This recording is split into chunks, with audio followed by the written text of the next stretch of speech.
នេះបងប្អូនកណ្ដោក៏បានកែបក៏បានបាទដែលយើងដើរឆ្លោះយប់មិញហ្នឹងបាទឥឡូវរៀបចំធ្វើជិតឆ្អិនហើយបាទ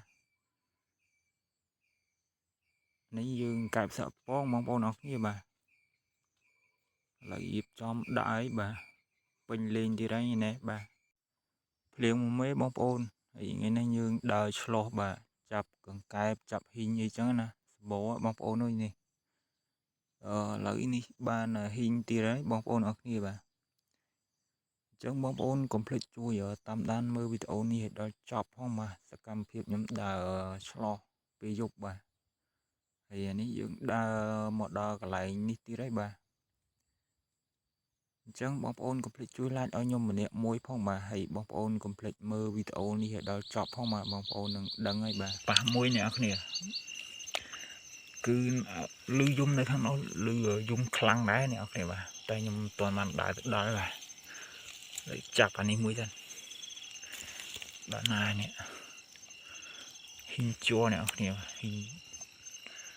ធំណាស់ហ្នឹងប៉ុន្តែយើងថាធំហើយបាទវាភ្លៀងមេទំភ្លៀងថ្ងៃហ្នឹងអញ្ចឹងលឺយំច្រើនខ្ញុំដើរឆ្លោះទៅបាទកែបគឺយំដែរបាទតែខ្ញុំមិនទាន់ប៉ះតែមួយនេះក៏ខ្ញុំថតវីដេអូទុកឲ្យអ្នកគ្នាមើលទៅបាទចឹងឥឡូវយើងចាប់បានមួយឯបាទពងហត់ណា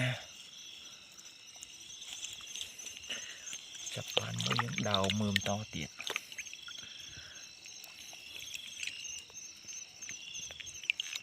ហ៊ីងជួអ្នកនរគ្នាអ្នកខ្លះស្គាល់អ្នកខ្លះមិនទាន់ស្គាល់បាទអ្នកដែលស្គាល់ឬមិនស្គាល់នេះកុំភ្លេចជួយ comment នៅក្នុងវីដេអូនេះផងបាទ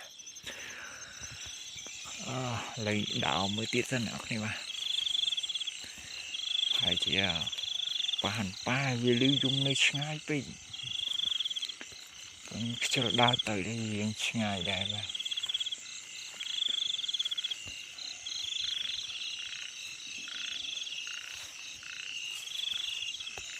ខាងនោះលឺយំច្រើនតែខ្ញុំអត់ទៅទៅគៀននេះយំអ្នកគ្នានេះវាចាប់ដើមយំខ្ញុំកាន់វាហ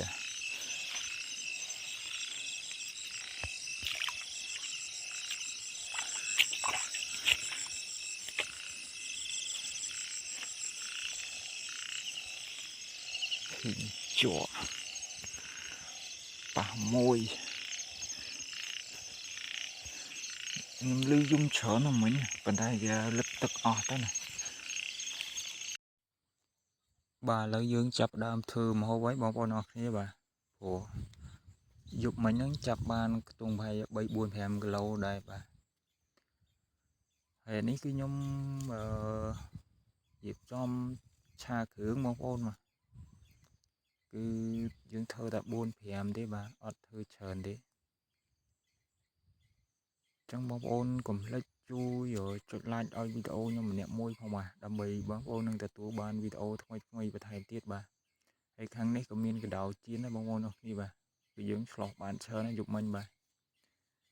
ចឹងអានេះគឺខ្ញុំមកនៅតាមចកាបងប្អូនខ្ញុំដើរធ្វើការតាមចកាហើយខ្ញុំក៏ឆ្លៀតថតឲ្យបងប្អូនមើលលេងទៅបាទព្រោះការងារដែ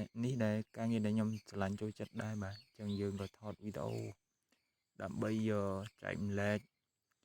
មើលលេងចឹងណាបងប្អូនអរគ្នាបាទហើយវានិយាយទៅវាដូចជាវីដេអូអនុស្សាវរីយ៍ដែលយើងធ្លាប់ដើរចឹងណាបាទកដោក៏បានប្រហែលខ្ទង់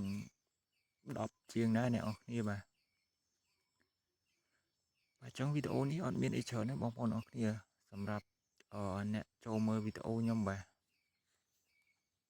បើសិនជាខ្ញុំនិយាយទៅមានការខ្វះខាតកន្លែងណាមួយសូមបងប្អូនអធិស្ឋានផងបាទនៅក្នុងវីដេអូនេះ